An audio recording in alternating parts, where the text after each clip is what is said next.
Prague is one of the most beautiful cities in Europe, a place where old meets new and its architecture is unique. From the Charles Bridge to the Old Town, it is absolutely stunning. Hidden amongst its beauty, though, is a footballing legacy with two teams that are locked in a fierce rivalry. Slavia and Sparta Prague both have passionate fan bases, and despite a rich history, Sparta have fallen behind Slavia in recent times. They haven't won the league since the 13-14 season, and only recent success came in a Czech Cup win in 2020. Today, we're going to try and turn the fortunes of this great club around. Let's rebuild Sparta Prague. Hello everybody, welcome back to the channel. I am frankly FM84. Thank you for coming back and checking out another video right here on the YouTube channel. So if you haven't guessed by the thumbnail and the little introduction that was just before me, we today are going to be flying out to the Czech Republic. We are going to be taking up another rebuild challenge as we look to restore the mighty Sparta Prague back to the top of Czech football. They are a team with a rich footballing history. It's gone a little bit wayward in the past couple of years, but they do hold a couple of wonder kids in their first team squad with Adam Lozek and Karabek. So fingers crossed, we are just going to build around them and we are going to develop the team into what they once were. We're going to give ourselves 4 seasons to try and get them back to the top of Czech football. We are also going to aim to go as far as we can in European competitions, whether that be in the Europa League or the Champions League. We're going to look to win as much silverware as we possibly can. So let's not waste any more time. Let's introduce you to the club. If we go over and hit the club info tab, we'll have a little rundown as always of who the club are. So they are Sparta Prague, founded in 1893. They are a 3.5-star reputation team with secure finances. Media prediction, they're setting us out to finish 3rd. So as you can see, despite winning lots of leagues in the past, they haven't won one since the 13-14 season. So that is our first mission, to get back to winning the Czech top division. They have 4-star training facilities, 4-star youth facilities, 4-star or 3.5-star junior coaching, and 3-star youth recruitment. You can see that their major players, key players, so Bofek Dokal is their club captain, Michael Sajcek is their vice captain, and David Pavelka is their key player. They have Adam Karabek as their top prospect. So Adam Lozek has been replaced as the top prospect at the club by a 17-year-old called Adam Karabek. So trophies won then. Let's have a look at this rich history. As I said, they've won the top flight 12 times, but the last one did come in the 2013-14 season. So a bit of a barren run for them. They have won it 94, 95, 97, 98, 99, 2000, 2001, 2003, 2005, 2007, 2010 and 2014. So a lot of success there coming in the 90s into the early 2000s, and then it has kind of drived up as Slavia Prague have slowly taken back over at the top. Mitropa Cup, they haven't won that since 1964, so I'm not too sure if that's an active cup or not, but it's definitely there for us all to see. In terms of the MOL Cup, 2014 and 2020, the most recent wins of that. So they have won something in the past couple of years, but MOL Cup is the last thing that they won. And then the Czech Super Cup, they won it in 2011 and 2015. So as I said, a rich history at the club. We're going to have to look to go a little bit better than they have been doing in the past couple of years. If we look at the positions in the league, so you can see in 2017-18, 5th place, then 3rd place, then the competition did not compete because of COVID, but they carried it over, and then they finished 2nd runners-up in the 2021 season.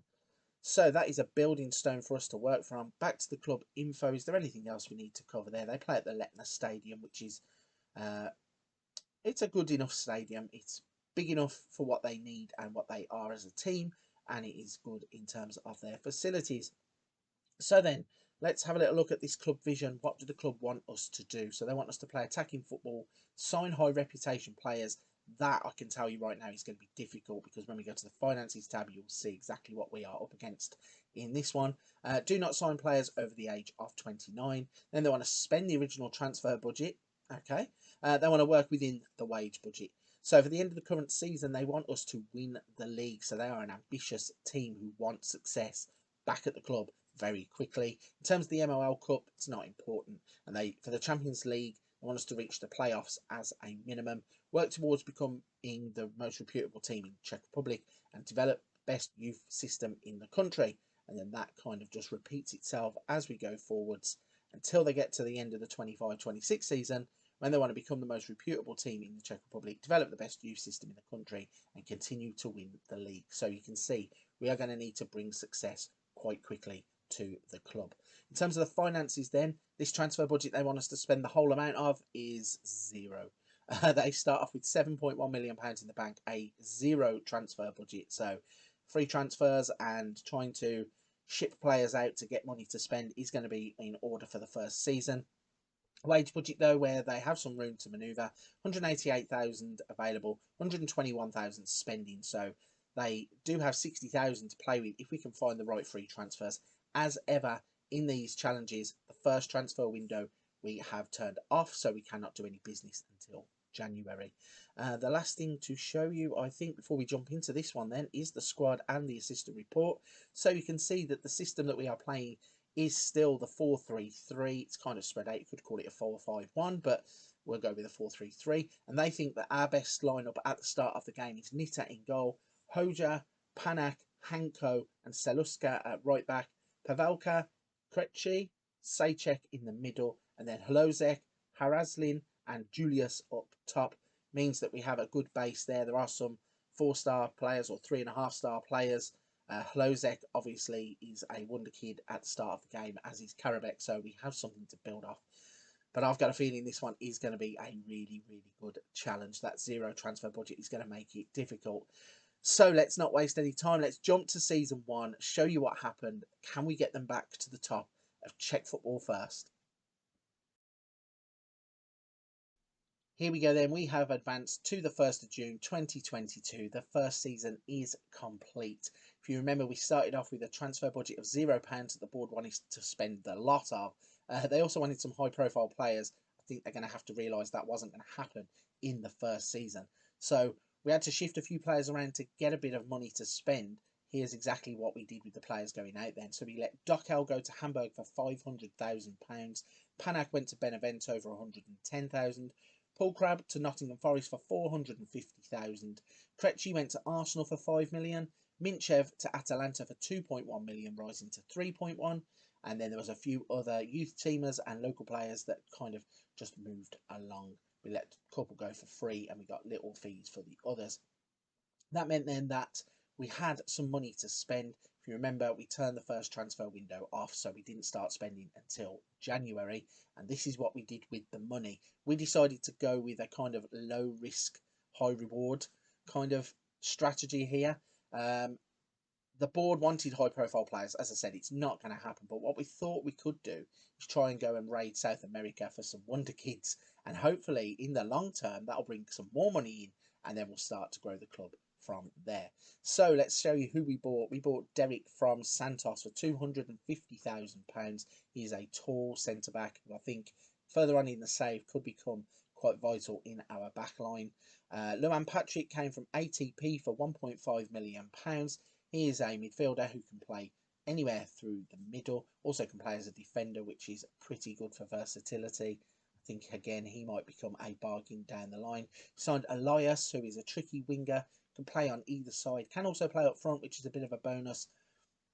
Again, not very expensive. I think we paid £3 million for him from Gremio, 3.8 from Gremio. We then went and bought a goalkeeper, Adam Stechkel.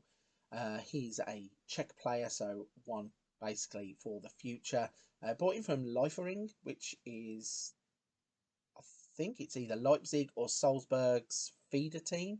So he has some good potential and some good quality to start us off there. And the last one, we went out and bought Charlie McNeil, who is known as a wonder kid in the game. Not 100% sure he's probably at the best of his abilities right at the start, but we, again, are going to spend the money whilst we can now and then move on into the future. And if we have to sell him on, we're going to make some money further down the line. So that's the ins and outs. That's how we've got to this point. Let's jump to the competitions tab and show you whether we were a success in the first season. So you can see, in terms of the Czech League, we are back as champions, and not just champions. We made a statement by winning the league by 20 points from Slavia Prague kind of rubbed their faces in it by that gap.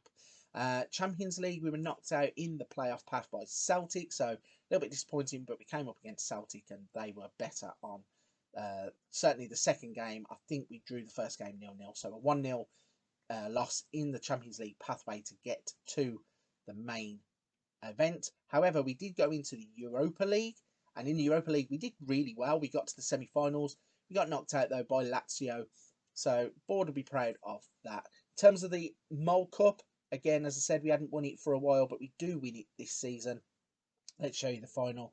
We played against Czech Bujovice, maybe. We beat them 4-0 in the final to lift the Mole Cup. So let's break down the league a little bit more. We can show you the championship group, which is after the 2 leagues have combined, I believe. Yeah, you can see we won the league by 20 points in the end. In terms of players in the ratings, we didn't have anybody for goals, which is an area we're going to need to look at. But for the average ratings, we filled the top 2 slots with Hoja, Wiesner as well with 7.77 and 7.39. Hoja got 13 assists, and there was nobody else in the rest of the categories. But if we go to our homepage and if we show you our own team stats, you can see Lucas Julius was our top goal scorer with 23 goals. Kasper Hoyer with a 7.69 average rating. Sorry, most assists was Hoyer with 23. Derek had the best pass completion, so good to see Derek getting some game time. Hoyer with most player of the match awards with 9. Thomas Wiesner with most yellow cards with 14. Most red cards went to Haraslin and Thatcher, both getting 1 red card, the naughty boys. So let's show you the club vision then. We are ticking off most of the boxes, it seems. Playing attacking football, spend the original transfer budget and work within the wage budget are still there. And then they want us now to continue to win the league. Champions League reached the playoffs at a minimum. So next season we really need to get into the main part of the Champions League in terms of progressing to get that money in. They want us to continue winning the league, become the most reputable team in the Czech Republic, develop the best youth system, and that continues to go forth. A little look at the club finances then, what we have got to play with for next season. A bank balance now of £32 million due to our exploits on the field. 18 of that will be given to us, nearly 19 actually, £18.988 million to spend for next season. The wage budget, we now have a £70,000 gap. Our wage budget is 196,000. We are currently spending 127. Our committed spending is only 100,000, so we do have a big gap in that. So we will look forward to plugging some gaps. Speaking of gaps, let's show you the squad and the assistant report to show you how we now line up as a best 11. So Heka, Hoyer, Vitic, Hanko and Wiesner. Pavelka, Karabek is now forcing his way into that best 11. And Sejcek in the middle with Elias, Haraslin and Halozek filling the gap up top. So I think we need a proper striker. We need to try and get some more goals into the team. Other than that, building blocks again. Now we've got a bit of money, we can bring in some more talent to pack the squad out, try and build maybe that midfield block. We've got Sejcek, Pavelka, Karabek, maybe get 1 or 2 others in there to try and shore us up as well. Maybe a new goalkeeper is to be looked at further down the line, but I think that is a perfectly good first season, a building block to work off. Let's jump forwards into season 2 and show you if we can continue to build. Another season then is in the books. We have jumped to the end of season 2.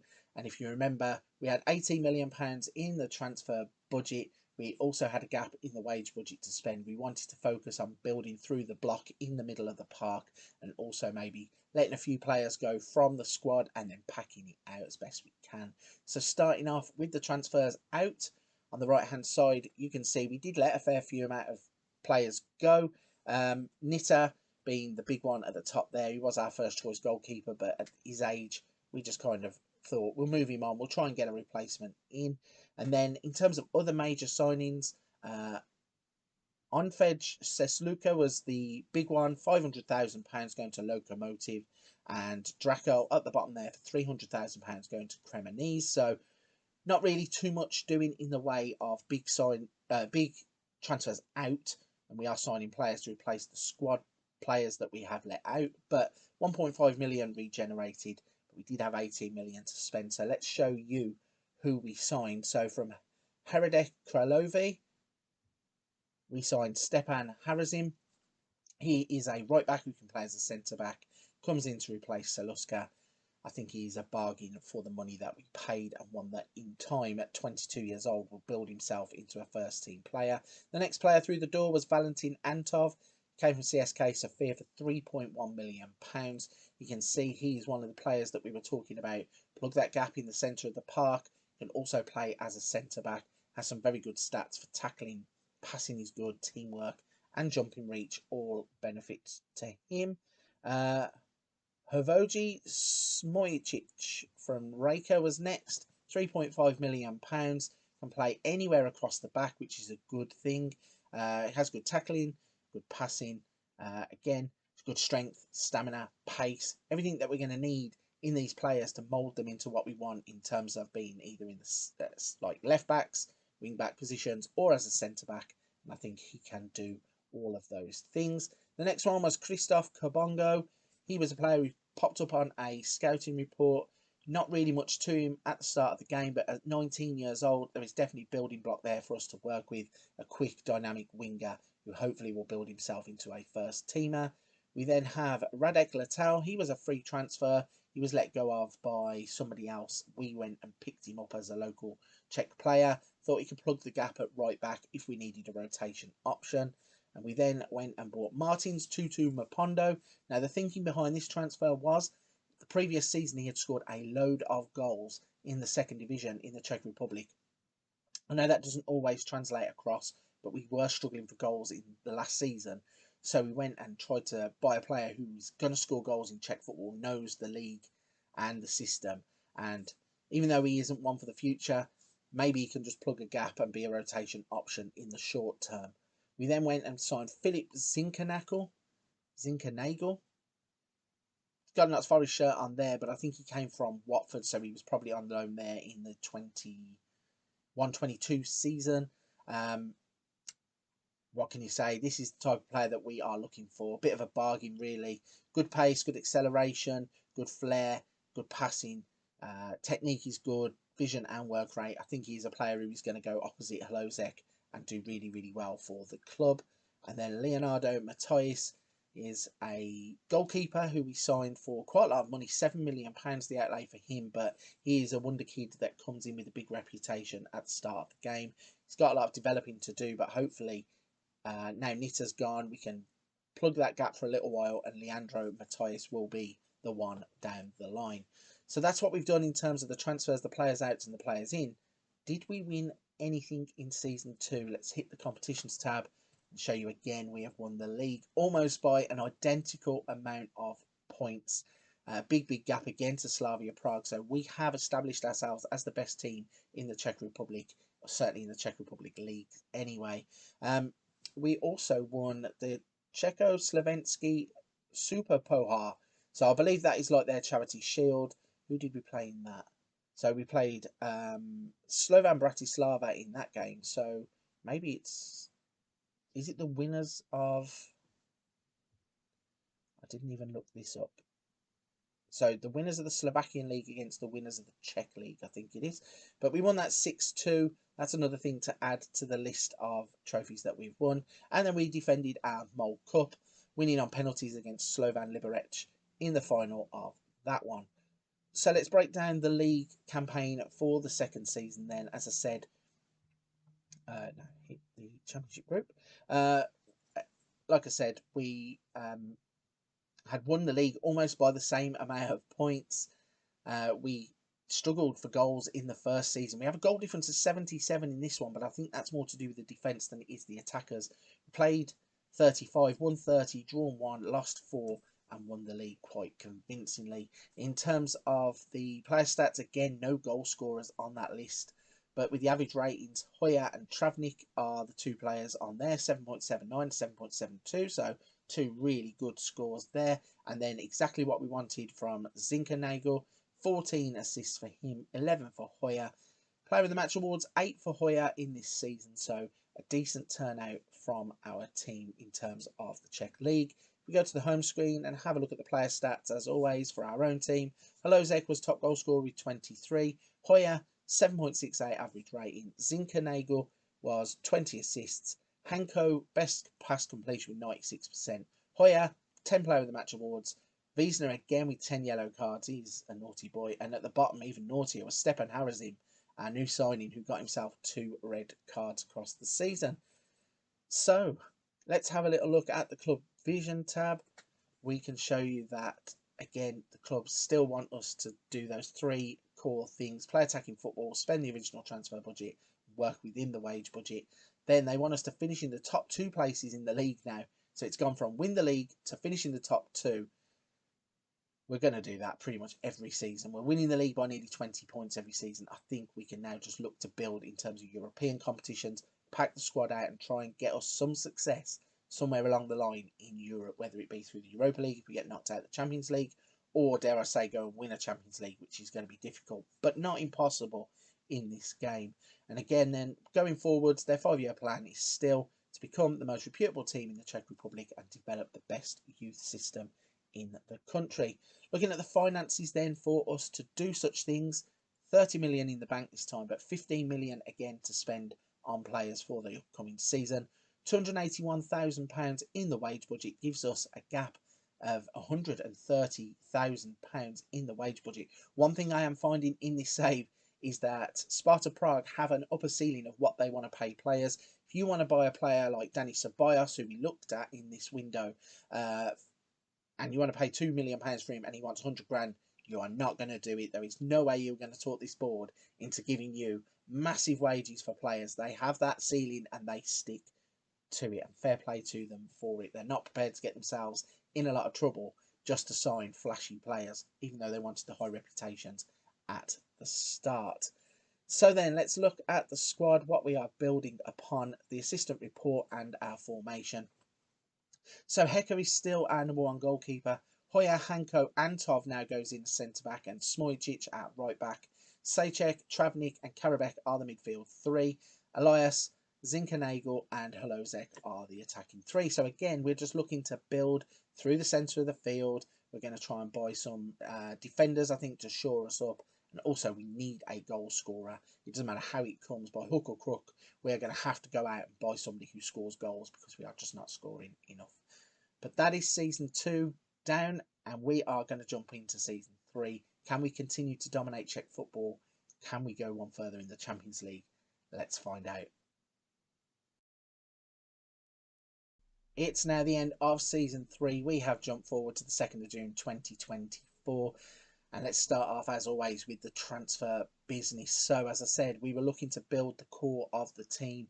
We wanted to do better in the Champions League this time around, as we have won the league so convincingly. Slavia were way far behind us, so we wanted to build. We know that nationally and in our own domestic league, we are the best team. It's now all about trying to put some quality to it to move forward. So let's start off with the players that we let go of. There wasn't a lot of them. Pesek went to Notts Forest for 375,000. David Hanko was the main one, became upset, wanted to go. Roma came in with a big bid for him. We couldn't stand in his way. We just let him go. There is one player we will be standing in the way of, but it's certainly not David Hanko.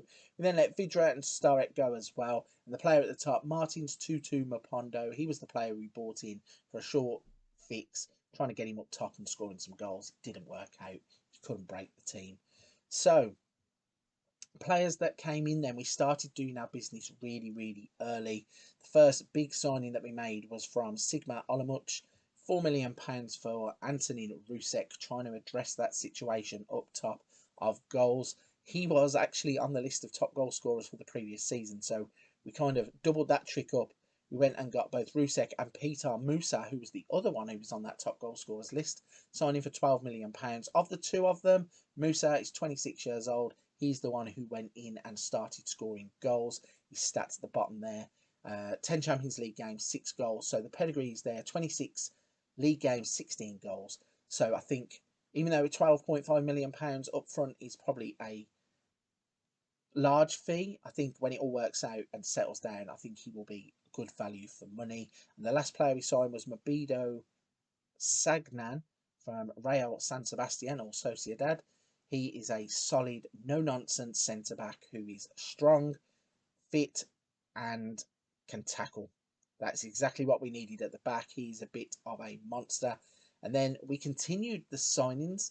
Obviously, like I said, we did that business early, and then in the new season, we signed Robin Koch, a player who I had on my lead save. We know he's solid. He's now forming that centre-back partnership. So if we, like, eventually we are going to look to get a goalkeeper, and then when we get a proper goalkeeper, he will be behind a defence that is so good in our league. Hopefully it can propel us forwards in the Champions League too. We did sign 2 goalkeepers though. We signed Lucas Hornicek. He is a goalkeeper who is 21 years old, a bit on the cheap side. Again, one to maybe plug in a gap and rotate whilst we are waiting for Leandro Matthias. And then we signed Matai Kovar from Manchester United. He was let go of on a free transfer, so we picked him up. And then we started going to other places. We went to Brazil, to Fluminense, spent £2.6 million on a player who can play through the middle of the park. Artur is one who I think is going to develop into a player. Has 4.5-star potential. I think once we get there, he will be worth the wait. And then the last one we signed was Fabricio Diaz from Liverpool, but not that Liverpool. £6.75 million, and he is the enforcer. He's the one now who will play in front of the back line as the deep line playmaker, and I think he really is going to be a sound investment. So that's what we did with the money. That was the players in and the players out. Was it worth it? Let's look at the competitions tab. You can see straight away 13 points is the gap this time, and we win the Fortuna Liga once again, leaving Slavia Prague far behind us. 80 points there on 93 points, a 13-point gap. Very good, but we'll get to that in a minute, because if you look to the right, in the Champions League, although we were knocked out in the quarterfinals by Real Madrid, we made the quarterfinals of the Champions League, so it is progress, and it is big progress considering that in the past couple of seasons we haven't performed very well in the Champions League. We got to the Europa League semi-finals. We now got to the quarterfinals of a Champions League. We won again the Cesko Slovensky Super Power. I think that's what it's called. We won and we beat... Did we beat Bratislava again? We beat Slovan Bratislava 4-0 this time. And the Mole Cup, we didn't win for a change. We actually handed it over to our rivals Slavia Prague as they beat us on penalties after a 1-1 draw. So let's look at the league and break that down, then go to the championship group as always, and you can see that 13-point gap is there this time around. Played 35, won 30, drawn 3, lost 2, goal difference of 76 gives us 93 points. A very good league campaign once again, stamping that notion that we are now the top club in the Czech Republic. Looking at the player stats, Adam Lozek breaks into the top goal scorers, 21 scored this season. Kasper Hoyer, his average ratings are just amazing. 8.03 this time around. I think Kasper Hoyer is one of those players you've probably never heard of, and then all of a sudden, once you hear of him, he's just consistently a good player, year in, year out, scoring on the average rating, scoring on the assists, and again, scoring on player of the matches, as he got 10 of those across the season too. Matej Kovar ended up being our first choice goalkeeper despite being the free transfer, and he got 16 clean sheets behind our now formidable defence that we have built. If we go and look quickly at the homepage though and show you our own stats. So top goal scorer was Peter Musa, as I said, 27 goals. Kasper Hoyer, 7.99 average rating across all competitions. 16 assists for Hoyer too. Mabido Sangnan was our top pass completion with 97. Hoyer, most player of the match awards with 13. Wiesner, yellow cards again, and Holozek and Sangnan being the naughty boys for the red cards. So a solid season in terms of being domestic, built upon our Champions League, or our Europa League semi-final and our Champions League standing along the way. Let's have a little look then at the club vision and see what they want for us in the next season. So again, playing attacking football, spend the transfer budget, work within the wage budget, maintain the club's status as the most reputable team in the Czech Republic, and that is what we have done. We have ticked that one off because by far we are the best team now in the Czech Republic. And then again, it is just win the league, reach the group stage of the Champions League for next season. They want us to continue being the most reputable club and the best youth system in the country. Develop the youth system, win the domestic cup and win the league, and that is going forwards until the end of the 5-year plan. So sound, we are ticking off all the boxes. We currently have a B for our performance too. If we go to the finances then and show you what we have now, we have 55 million in the bank, a transfer budget of 37 million pounds. So this is it. It's the final season. We are going to have a big push for the Champions League. We are going to try and get the board to lift that wage ceiling just a little bit higher to allow us to get a calibre of player in that we need. Can't promise it will happen, but we're going to give it a go. Wage budget now is 464,000 and we are spending only 222,000. So despite that ceiling, we have the money if we want to go out and sign a load of players, which I think is what we are going to do. So let's show you the squad and, as always, the assistant report. This is our best 11 currently. So Kovar in goal. Despite being a free transfer from Manchester United, it's actually been a really sound signing. But I think that's to do with this defence that we've built. So it's Hoyer, Koch, Antov and Smocic. Smocic, yeah. Diaz, Sejcek, Karabek, Halozek and Zinkernagel. And then Musa up top. So, again, we have a good spine of the team. Goalkeeper is obviously a weakness. We've got £37 million to spend. Not going to go and spend it all on a goalkeeper. So we're going to try and improve some of those slots that maybe have some 3 stars in there. Build a team that hopefully can go and challenge on all fronts. I'd love us to have a good run in the Champions League and win the league again. So we move on to Season 4. Let's carry the rebuild on. Can we do even better than Season 3 in Season 4?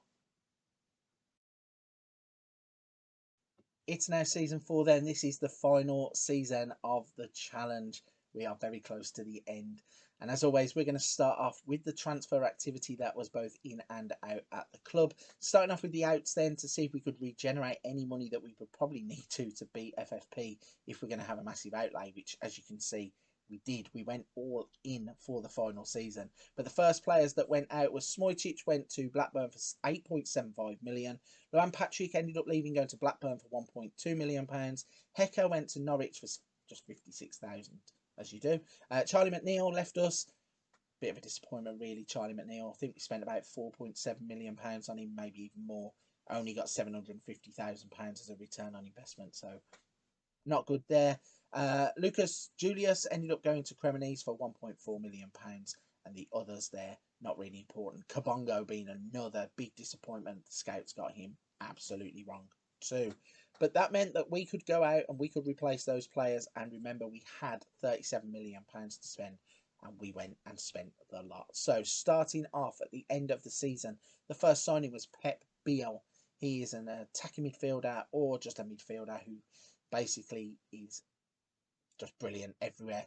Technique of 16, he has good natural fitness, good stamina, off the ball vision, work rate. He's a player who is solid enough, and he was better than what we had, so we went and purchased him. He was the one that got the ball rolling, because then we started to really strengthen the team. Ryan Sessegnon came in on a free transfer, not going to set the world alight, but he's solid, and at this level in this division he's become a really, really good left back. Fausto Angerin was next, £7.75 million from Chelsea. Again, coming from a reputable club. Trying to find players that we could get in on the wage budget and the wage ceiling that we had was tricky, but £30,000 got the deal done. We got him in. He has been phenomenal for the club. You can see by his average ratings at the bottom. Not so good in the Champions League, but really good in the league and the cup. And he is a solid player who has propelled the team forwards on numerous occasions. The next one, another £7.75 million transfer from Brighton. Alexis McAllister. He again is a brilliant player who we bought in to plug into the middle of the park. He's by far the best midfielder that we could get our hands on. And again, £30,000 is what we had to do. There was a little bit of trickery to get him in. We had to promise him all kinds of bonuses if we won the league and the Champions League and the cup and everything. And yeah, it was a tough job to get done, but he's a player that we bought in.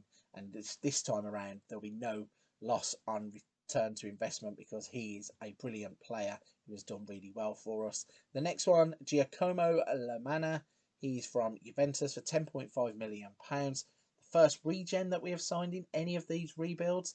Don't know what Juventus have done with him. They put him on something, but at 19 years old, he was already a player with 16 finishing.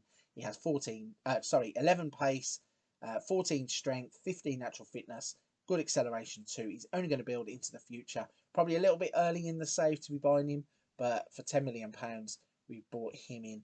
Then we bought in the man we couldn't hold it off any longer. I don't want to sign all the same players in these rebuilds because it gets boring when you just keep watching Benjamin Šeško score goals for fun. But I decided that we needed a little bit of an X factor. If we're going to go and do anything in either the league or the Champions League, we need a player who's going to come in and give us that. And boy, did he do that. He got 15 goals in 11 league games, only coming in the January, and he was integral in everything that we did this season. The next one was Ronaldo. Not that Ronaldo. He's a goalkeeper from Vasco da Gama. Came in on the cheap. As I said, our goalkeepers aren't of the best quality. And again, the scouts got it wrong with Leandro Mateus. He just did not develop at all. Could not get in the team. So we kind of brought him in as our best choice. Kovar officially on ratings, or star ratings, is our best choice. But this guy got in, took his chance, made himself the #1 goalkeeper. And the last transfer we made was Thomas Pisaka, another regen who again is for the future. Only 15 years old. He's a future prospect as well. So that's all the business that we have done. We have really tried to mould this team. We've got now quick, pacey, wide players. We've got players through the middle who can pass and are strong. We've got a defence that was built like a wall. We've now got a goalkeeper as well who, although not being the best, is an upgrade. What can we do in the final season? Was it all worth it? Let's look at the competitions tab. You can see that in terms of the league, we didn't score as many points as before, but we still won it only by 3 points from Slavia Prague, so they've closed the gap. But that's mainly because we had our attentions elsewhere. You can see we've qualified for the FIFA Club World Cup. We unfortunately are not going to go into the 5th season on this one, but they would be in that. And the reason they're in that is because we managed to win the Champions League. Absolutely amazing. The players that we brought in just kind of gelled together really quickly, and they just got on a roll and never looked back. It was a fantastic campaign that I will show you in just 1 second. And then in the Mole Cup, for a change, we got knocked out in the quarterfinal by Bohemians. So again, all of our attention really was on the 2 big ones. The league was won and the Champions League. So let's start off with the Champions League and show you our route through to the final and eventual winners. So from the group stages, we were in the same group as Chelsea, Juventus and St Gallen. We got 15 points from 6 games. Absolutely fantastic. Knocked Juventus out. Chelsea came along for the ride with us through the group stage. In the first knockout round, we played Arsenal. Got a little bit lucky in this one. Rode our luck. A 3-3 draw in the away game after a 1-0 home win. Put us through 4-3 there. In the quarter-finals, we then went on a tour of England. We ended up playing Manchester United. We beat them 3-2 on aggregate with a 2-0 home win in that one. Wrong button. What are you doing? Semi-finals up next. We then beat Liverpool. We beat them 5-3 on aggregate with a 3-1 win in the away leg. And that led us to the final, where we ended up playing against the mighty Barcelona and winning 1-0 in normal time. And absolutely ecstatic with that. I just couldn't believe that we managed to get all the way through, got to the final and got over the line with a 1-0 victory. This team has been absolutely brilliant the whole way along. So back to the competitions tab, let's show you the league then, how we got over the line in that as well. Like I said, a lot closer this time. Only won it by 3 points. We only lost 4 games, but Slavia Prague have improved. So our win-loss record is 129, drawn 2, lost 4, goal difference of 99. Points 89, but Slavia Prague have improved to the point where they are right on our tails now, but they still can't get past us, and we have still won the league. So looking at the stats then, Adam Hlozek, despite Šeško coming in midway through the last season, he's the top goal scorer at the club, and Hlozek, Biel and Angerin are the top 3 average ratings, 7.8, 7.58 and 7.56, so that is fantastic there. In terms of assists, Zinkernagel, again, 15 assists, McAllister also got 13 assists, so again between them pair, 28 assists from the players that have come into the club, which is fantastic. Player of the match awards, 7 for Adam Hlozek, and yellow cards, Mr. Antov getting himself in the book quite a lot. If we jump to the home screen and show you our player stats then, Hlozek got 30 goals in all competitions with a 7.7 average rating. Philip Zinkernagel got 19 assists across the campaign. Mabido Sangnan is our best passer. Hlozek got 8 Man of the Match awards. Wiesner, every single season, top yellow card awarder. And Hlozek and Biel got themselves in the naughty boys list by getting themselves a red card. So if we look at the club vision, then you can see that across this season we were given a B, which is really strange considering we won the league and the Champions League, but we will take it. We have hit most of the targets, play attacking football, spend the transfer budgets, work within the wage budget, and maintain the club's status as most reputable in the country. So going forwards, they want to develop the best youth system, keep winning the league, reach the Champions League group stage at a minimum, and win a domestic cup. So we're going to leave having ticked all of the boxes that they wanted. Satisfied with the best youth system in the country. I actually didn't invest much in the youth system setup because it was so good at the start. I just presumed it would carry itself, and that kind of just happened. Looking at the finances, then we leave them with £122 million in the bank. They now have a transfer budget of £75 million. So if we were to continue the saving to a fifth season, it would only get better and better, I am sure. A quick look then at the squad. We are going to leave this as the best starting 11, apparently. Why have we got suggestions come up? Don't think I clicked that. Assistant report. So, Kovar in goal. He's done well to keep himself in that position because we've got Sessignon, Vitic, Antov and Harazim as the back four. Diaz, Karabek and Angerin, Elias and Zinkanego with Hlozek up top. So, there are a few players there that are originals. So Hlozek, as I said, we had to brute force keep him, turn down all the bids, just auto reject bids, and you got unhappy. And then finally, when we won the Champions League, he changed his mind and now wants to stay at the club. And you know how those go. Kind of brute forced him, felt a bit bad, but hey ho. Vitic is still there, as is Karabek. So those are the core players at the club that you want to build off if you want to take this on yourself. I think that in terms of what we have built around those players, though, we have done really, really well. If we go to the club info, then finally show you the trophies that we have won. So the won Champions League in 2025. We have added to the league 22, 23, 24, 25, all 4 seasons. Easy peasy, we have had that wrapped up. And then the Mole Cup, we won it in 22 and 23 to add those on. We also won the Czech Super. We didn't win the Czech Super Cup. I presume they don't play that anymore because they played this one, which is the 22 and 23 Sesko Slovensky Super Pohár. So, a fantastic haul of trophies. We have built the team to the status where they are now going to go to the next level. They've won the Champions League, won every single domestic competition that they possibly can, 4 league titles as well.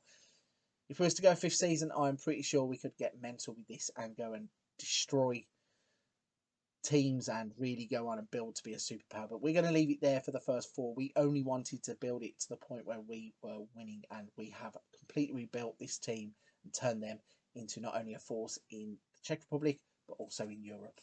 What a fantastic rebuild. That then is another rebuild challenge in the books, and this one I think was very successful. A Champions League, 4 top flight Czech Republic league titles, various cups. We have raised the profile of the club, also raised the profile of the players that now play for the club. We couldn't get the board though to budge with that £30,000 upper wage ceiling limit. That's something you're going to have to contend with if you want to come and take this challenge on.